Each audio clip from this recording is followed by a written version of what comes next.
नमस्कार, news state Madhya Pradesh Chhattisgarh में आपका स्वागत है। मैं हूं आपके साथ लोकेंद्र त्यागी। आपके मुद्दे में बात टिकटों को लेकर हो रही माथापच्ची की। दरअसल प्रदेश में शहरी और ग्रामीण इलाके दोनों के चुनाव होने हैं। एक तरफ ग्रामीण इलाकों में अगर हम देखें तो बड़ी संख्या में निर्विरोध सरपंच चुने गए हैं। दूसरी तरफ बात शहरों की करें तो यहां पर एक एक सीट के लिए एक पार्टी से कई कई दावेदार सामने आ रहे हैं, जिसकी वजह से भारतीय जनता पार्टी की हालत तो यह है कि भोपाल से लेकर दिल्ली तक बैठकें हो रही हैं, लेकिन फिर भी 16 नगर निगमों के नाम सामने नहीं आ पा रहे हैं। वहीं कांग्रेस ने इसमें लीड ले ली है और 15 नगर निगमों में अपने प्रत्याशी घोषित कर दिए हैं। ऐसे में सवाल यही कि ये माथापच्ची आखिरकार क्यों? जब ग्रामीण इलाकों में सहमति बन रही है तो शहरी इलाकों में क्यों नहीं? आज इसी पर करेंगे चर्चा। कुछ खास मेहमान भी हमारे साथ जुड़ेंगे, लेकिन उससे पहले आज की रिपोर्ट आप देखिए।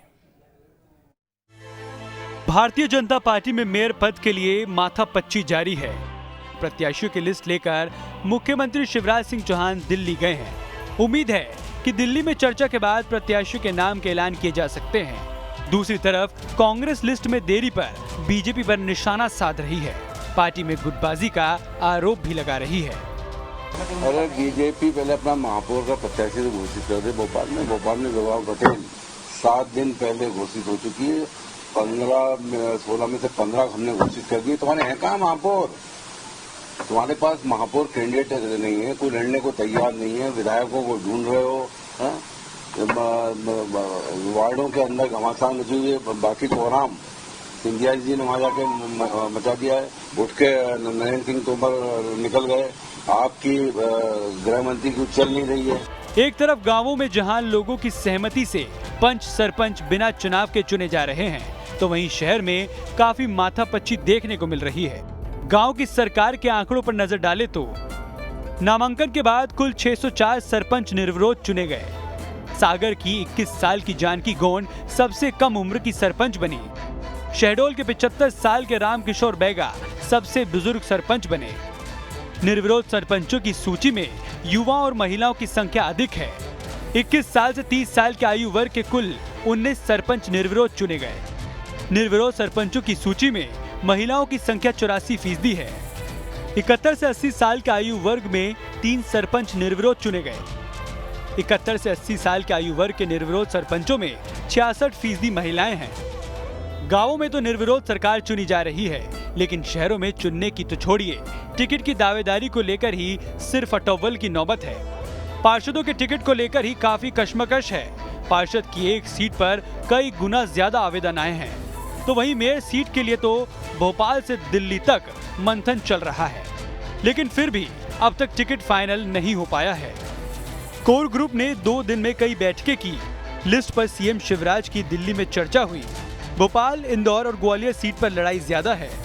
14 जून तक नाम फाइनल हो सकता है। देखो, ये भारतीय जनता पार्टी कार्यकर्ता आधारित पार्टी है।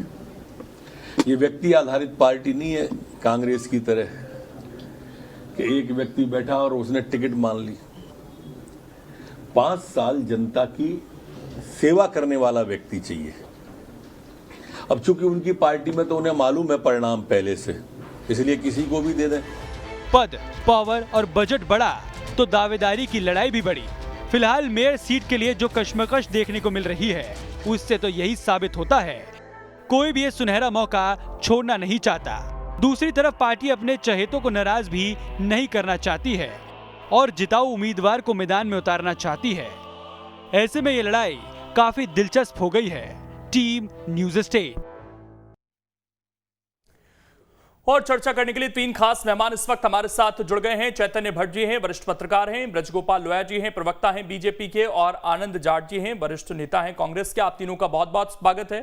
और सबसे पहले मैं एक रिएक्शन चैतन्य भट्ट जी से ले लेता हूं। चैतन्य जी, हालांकि कंपैरिजन थोड़ा सा अलग है, दोनों परिस्थितियां अलग हैं, लेकिन ग्रामीण इलाकों में अगर निर्विरोध चुनाव हो रहा है तो कम से कम यहाँ पार्षदों में तो क्लैरिटी होती। चलिए, पार्टी के अंदर ही कम से कम क्लैरिटी होती, वो क्यों नहीं दिखाई दे रही है इस वक्त? क्या आपको खासकर बीजेपी के अंदर मेयर की भी अगर हम कंपैरिजन करें तो वहां भी इतनी सारी दिक्कतें की मीटिंग चल रही है लगातार। उम्मीद थी 11-12 में जो मीटिंग हुई उसके बाद कुछ चीजें सामने आएंगी, वो भी निकल गया समय। आज शाम का समय का इंतजार था, वो भी निकल गया, लेकिन लिस्ट अभी तक सामने नहीं आई। देखिए लोकेंद्र जी, एक अमिताभ बच्चन की एक फिल्म थी शराबी। उसका एक बड़ा मकबूल गाना था, इंतहा हो गई इंतजार की, आई ना कुछ खबर मेरे यार की। ये मुझे लगता है कि तमाम उम्मीदवारों पर ये गाना पूरी तरह से फिट हुआ। भारतीय जनता पार्टी के बारे में तो ये माना जाता था कि बड़ी अनुशासित पार्टी है और जो कुछ भी निर्णय होता है बड़ी जल्दी हो जाता है। लेकिन मुझे लगता है कि इस बार भारतीय जनता पार्टी में जिस तरह की गुटबाजी चल रही है, उसके चलते अभी तक आप देखिए कि महापौर के किसी भी शहर के महापौर का नाम घोषित नहीं हो। हम अपनी जबलपुर की भी जैसे बात करें, जबलपुर की बात करें, भोपाल की बात करें, इंदौर की बात करें, ग्वालियर की बात करें, वहां अलग अलग गुट के नेता अपने अपने चाहने वालों को टिकट दिलवाना चाहते हैं। जाहिर सी बात है कि जब एक व्यक्ति अपने चाहने वाले को टिकट दिलवाना चाहता है, तो दूसरे नेता अपने जो समर्थक है, टिकट दिलवाना। ऐसी स्थिति में किसी प्रकार का कोई सामंजस्य बन नहीं पाता और यही कारण है कि ऊपर बैठे आला कमान ने भी ये कहा कि भाई अगर आप लोग तय नहीं कर पा रहे तो फिर हम किसी को भी अपनी तरफ से उम्मीदवार घोषित कर सकते हैं।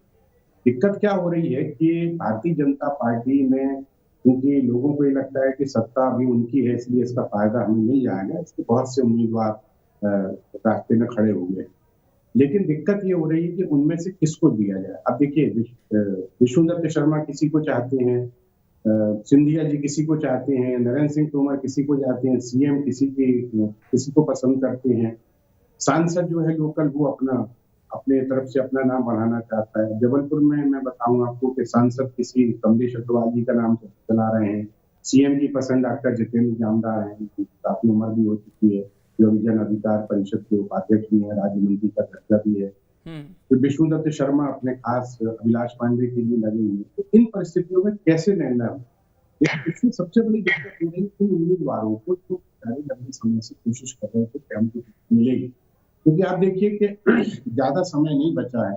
ऐसे में अगर 20 लाख की आबादी है या 15 लाख की आबादी वाले शहर है, उसमें वो महापौर अपना जनसंपर्क इतने कम दिनों में कैसे कर।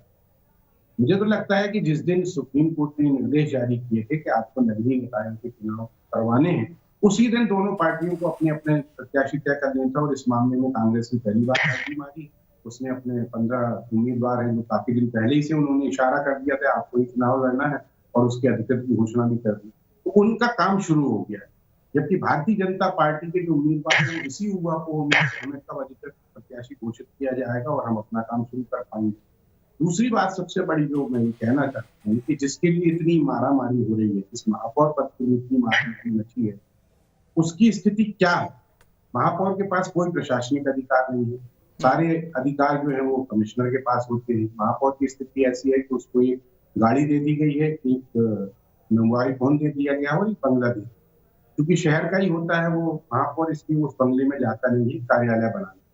दूसरी बात जो सबसे महत्वपूर्ण, शहर का प्रथम नागरिक होता है महापौर, लेकिन उसका मानदेय अगर आप लोगों को पता लगेगा तो उसका आश्चर्य से चेहरा लाल हो जाएगा। उसको 13,500 रुपया मानदेय के रूप में मिलता है, जबकि आज की तारीख में कलेक्टर रेट पे अगर किसी मजदूर की बात करें तो 12,500 रुपये उसका वेतन है।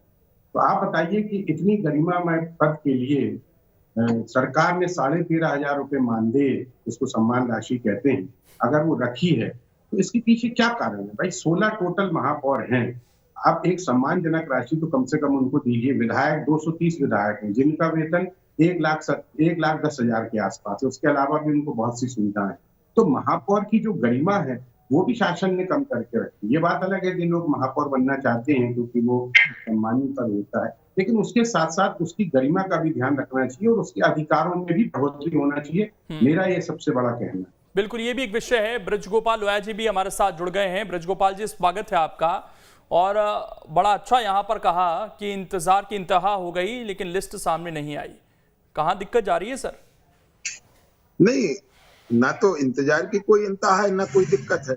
अभी चैतन्य जी जब कह रहे थे कि भारतीय जनता पार्टी तो एक बड़ा कार्यकर्ता आधारित राजनीतिक दल है, हमारे पास गैलेक्सी ऑफ लीडर्स है, हमारे पास हर नगर निगम में या हर नगरीय निकाय में बहुत सारे लोग हैं जो उसमें चुनाव जीत सकते हैं, बहुत सारे लोग हैं जो उसको चलाने में सक्षम है। इन सब में से चयन करना, और वो भी एक प्रक्रिया के तहत।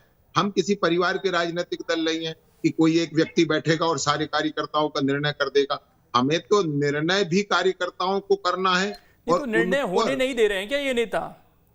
नहीं, कोई निर्णय में कोई देरी नहीं है। दिक्कत कर रही है क्या कि बहुत सारे हो गए नेता, अब इनको कैसे नहीं नेता, और यहाँ तक कांग्रेस तो ये भी कह रही है कि सिंधिया जी आ गए हैं आपके पाले में, तो वो जहां जाते हैं वो इस तरह की समस्याएं पैदा करते हैं अक्सर।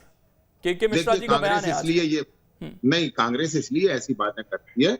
आपने सुना होगा कि बोलने का हक सभी को, ये मुनादी हो गई, आईने ने पेश की खामोशियां दरबार में। वहां तो किसी को बोलने की इजाजत है नहीं, केवल बैठक होगी और बैठक में जो भी नेता है वो अपने तरीके से लोगों के नामों की घोषणा कर देगा। एक व्यक्ति को करनी है, जिनकी मर्जी आए उनके कर दे। दूसरी बात, दावेदार कितने हैं, वहां कोई इनके टिकट लेने तैयार नहीं है। कई वार्डों में ऐसी स्थितियां हैं कि जहां कांग्रेस पार्टी के लोगों ने आवेदन नहीं किया। अब इन स्थितियों में कांग्रेस के निर्णय लेने की प्रक्रिया और भारतीय जनता पार्टी के निर्णय लेने की प्रक्रिया, इन दोनों प्रक्रियाओं में बहुत फर्क है।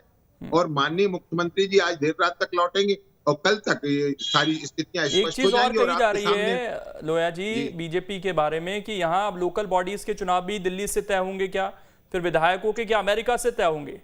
इस तरह के भी अब तंज कसे जा रहे हैं आप लोगों पर। देखिए, तंज कसना उनका अपना काम है कि भारतीय जनता पार्टी का जहां तक सवाल है तो पार्टी के सभी प्रत्याशी मध्य प्रदेश में ही तय होंगे, भोपाल से ही तय होंगे और प्रदेश कार्यालय से ही तय होंगे, किसी के बंगलों से तय नहीं होंगे। कांग्रेस की तरह हमारी संस्कृति नहीं है कि किन्हीं के घरों में तय हो।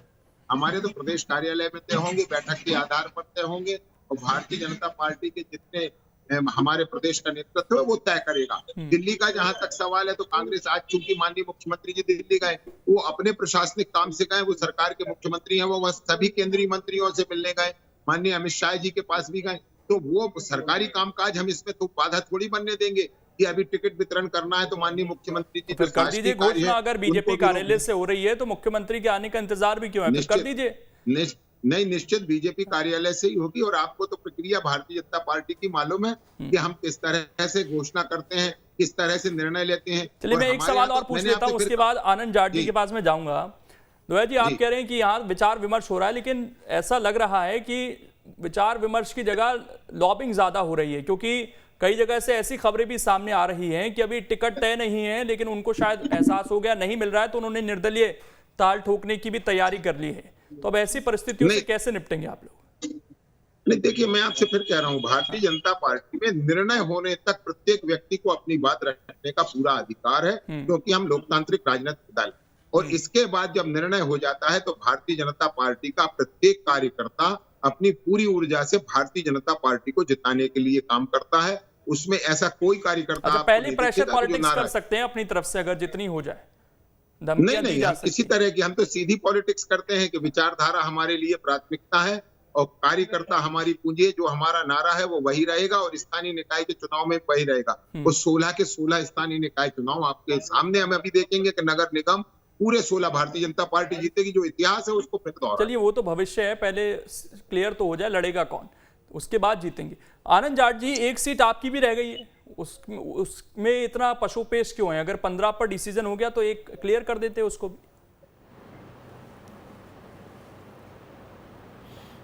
देखिए, सबसे पहले तो मैं ये कहना चाहूँगा कि दो राजनीतिक दल हैं मध्य प्रदेश में प्रमुख तौर पर, जिसमें एक तरफ आदरणीय कमलनाथ जी के नेतृत्व में एकजुट कांग्रेस है और दूसरी तरफ शिवराज भाजपा, महाराज भाजपा और नाराज भाजपा में बटी हुई भारतीय जनता पार्टी है। तो जैसा आपने प्रश्न पूछा कि कांग्रेस पार्टी ने 16 में से 15 उम्मीदवार के नाम घोषित कर दिए हैं महापौर के लिए।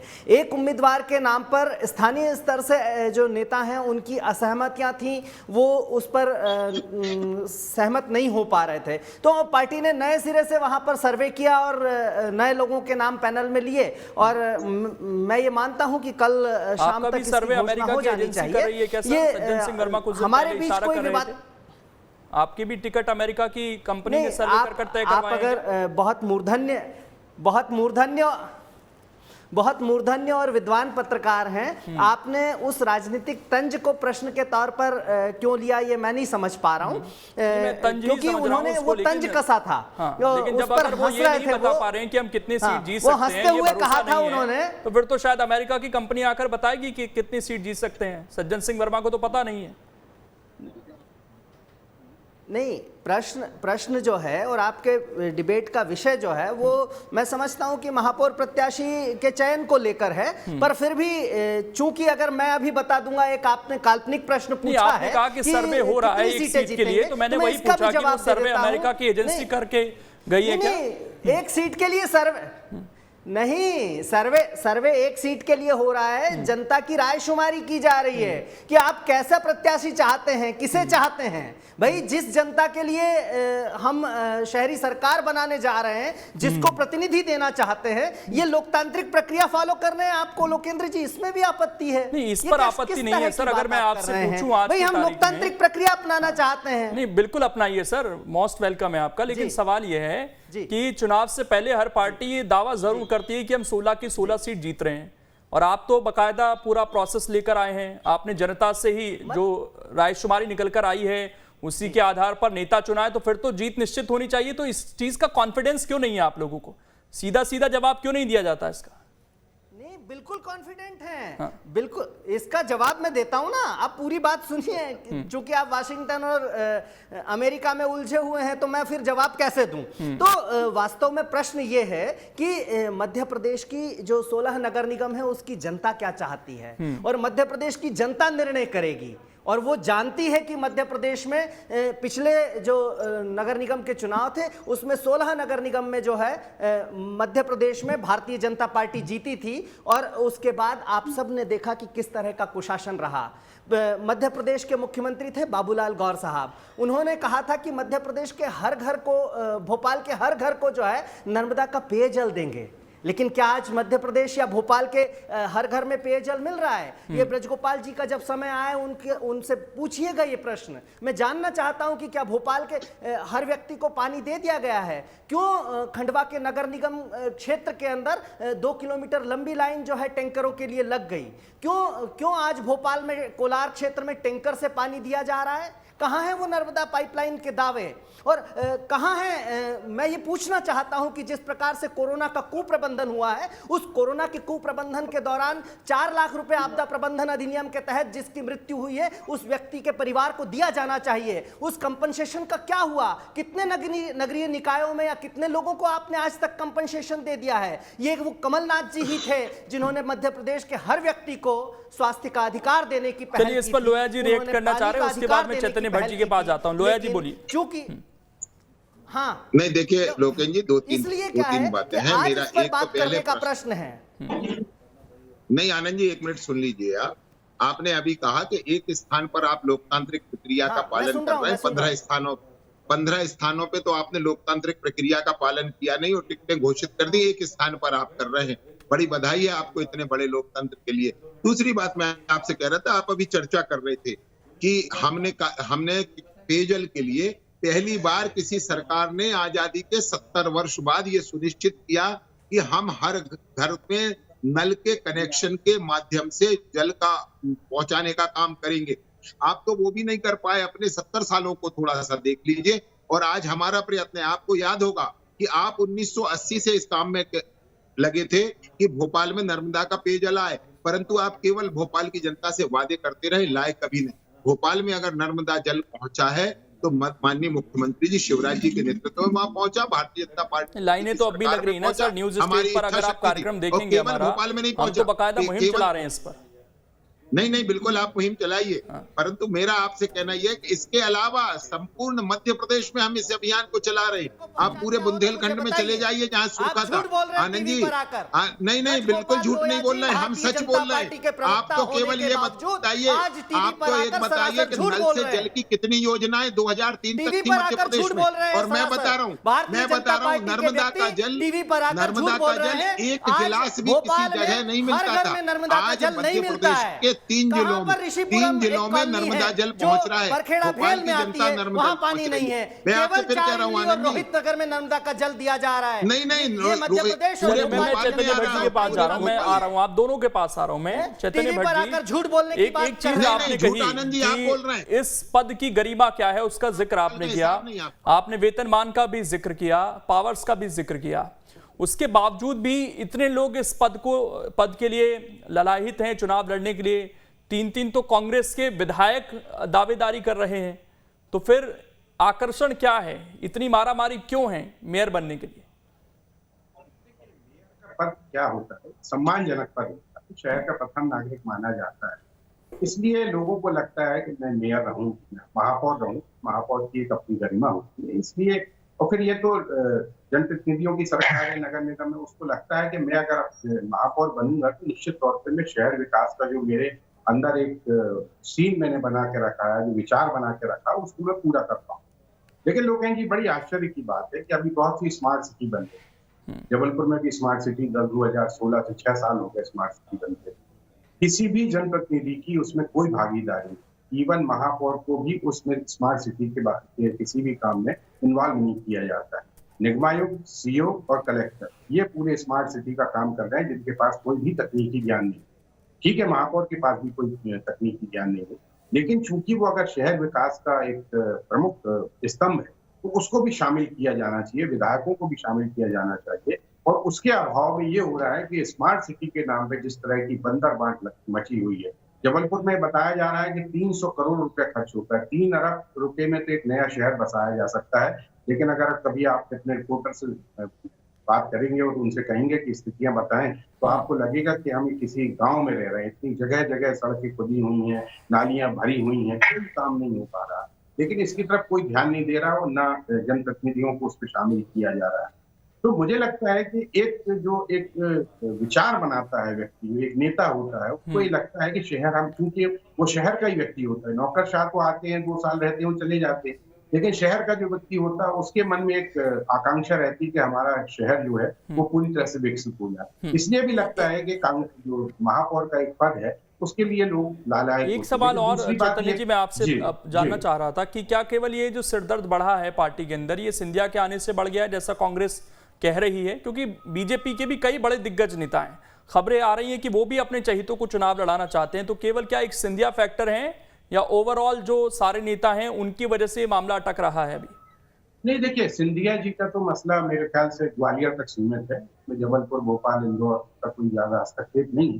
ग्वालियर में चूंकि उनका वर्चस्व, इसलिए वो चाहते हैं कि हमारे लोगों को टिकट मिले, और चूंकि अब उनको भारतीय जनता पार्टी बहुत ज्यादा महत्व भी दे रही है, तो इसलिए उनको लगता है कि हम अपने लोगों को टिकट दिलवा दें। और उनके जो समर्थक है वो भी चाहते हैं कि अब क्योंकि उनका रुतबा बहुत बढ़ चुका है भारतीय जनता पार्टी में, तो निश्चित तौर पर महाराज हमको टिकट दिलवा दें। लेकिन वहां नरेंद्र सिंह तोमर हैं, जयभान सिंह पवैया जी हैं, प्रभात झा, सभी के बड़े बड़े लीडर हैं पुराने, वो भी चाहते हैं कि हमारे लोगों को टिकट मिले और वो महापौर का पद प्राप्त करें। लेकिन सवाल वही है कि जो एक गुटबाजी का माहौल, मुझे लगता नहीं था कि भारतीय जनता पार्टी में इस तरह का गुटबाजी का माहौल बनेगा। लेकिन जो अभी स्थितियां बन रही है, आप देखिए कि 2 दिन में 7 बैठकें हो चुकी हैं कोर ग्रुप। 7 बैठकों में भी अगर आप अपने महापौर, 16 महापौर टोटल है। अब जब 16 महापौर का आप नाम नहीं तय कर पा रहे तो 80 और 70 पार्षदों के लिए आप कब नाम उनके घोषित करें? बिल्कुल, मैं आखिरी रिएक्शन इसी पर ले लेता हूं, मेरे पास समय थोड़ा कम है इसलिए भट्ट जी आपको रोक रहा हूं मैं। आखिरी रिएक्शन ब्रजगोपाल लोहिया जी, अब कब तक इंतजार, और इसको लेकर क्लियरिटी है कुछ?